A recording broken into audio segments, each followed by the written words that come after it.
It seems that you poured many of the roles that you've played into this film, and you used a veritable A-list of actors to carry out your vision. Would that be an accurate observation? Sure. I mean, obviously I have a wonderful cast, and you know, I could see them go on with their roles too, because everybody was very, you know, interesting and really embodied it.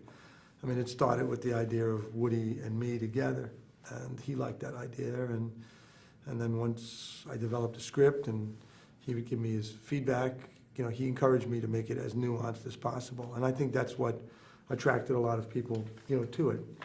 But we were really lucky to get the cast we did, and you know, there's some real surprises. I don't think a lot of people know who Vanessa Paradis is. I mean, even though she's a very famous French singer and actress, and she's a real kind of revelation, I think, you know, in the movie.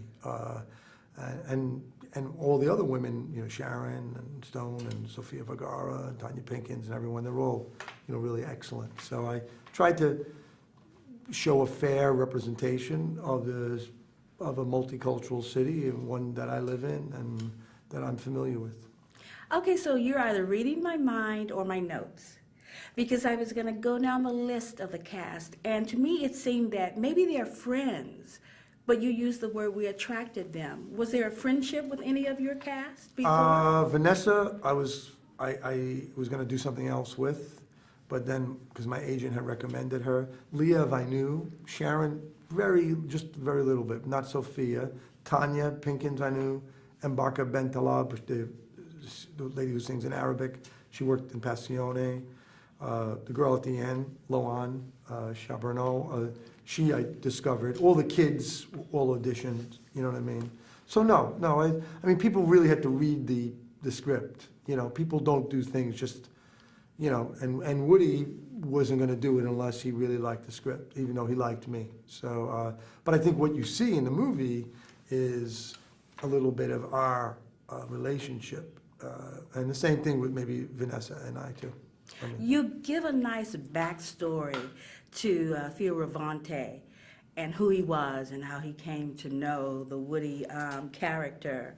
Was that clear to you from the onset, their relationship?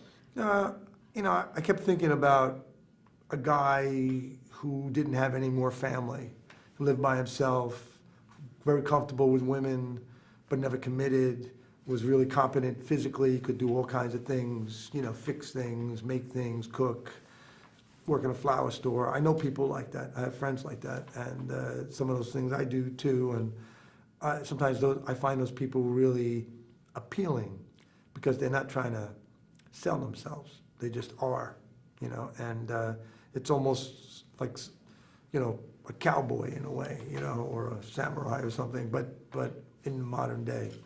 But I just thought, what was the question exactly? I think I went off on a question, I'm sorry. Oh, no. I wanted to find out basically if there was a unique story development. Fioravante. Yeah. So, but I did think of him as a guy who, if he was going to be going into this sex trade because of financial circumstances, who was lonely himself, or who lived alone, was a loner. And I think, you know, when you don't have immediate family, whatever, that sometimes you can find an older person, and like Woody kind of is almost the uncle, father figure to him. So they have this separation of 25 years or 20, you know, years. And I do think as you get older, sometimes you look for people that are older than you, because it's refreshing to have someone tell you their point of view because they're older than you, and instead of you being the older person. So it puts you in a position that you were in when you were younger. And I like that idea.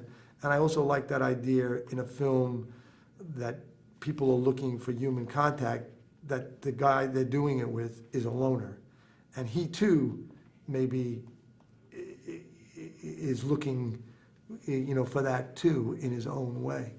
When we talk about And finds it actually, but you know, that's the story of the film.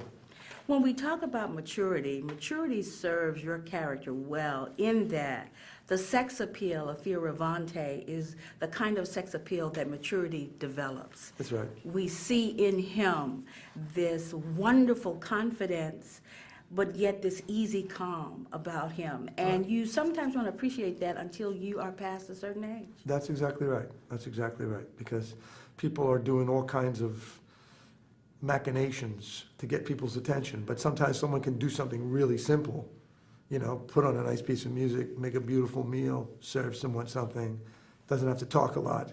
And, you know, he says later on in the movie, at the end, Woody says he's shy, and he goes, I'm not shy. He just doesn't talk a lot. You know, he doesn't maybe initiate it all, but he's not. He's a person who's confident, but he's not, you know, I don't think he's a guy who's going to jump to the result. And I think that's a key in life, is to kind of appreciate the moment, because the moment can be really good too. It doesn't always have to wind up, you know, in a certain place.